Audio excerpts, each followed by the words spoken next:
dare Mr. Stalin, the Chief Minister of Tamil Nadu.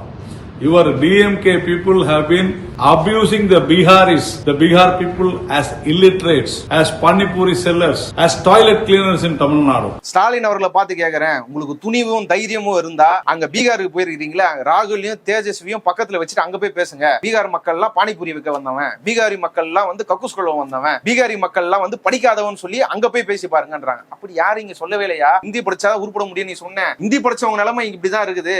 ஆங்கிலத்துல படிக்கிறவங்க எல்லாம் இப்போ பின்னாடி யோசிப்பீங்கன்னு அமித்ஷா போன வாரம் தான் பேசினாரு. இந்திய பிரைஸ் பண்ணி ஆங்கிலத்தை வந்து டவுன் பண்ணாரு.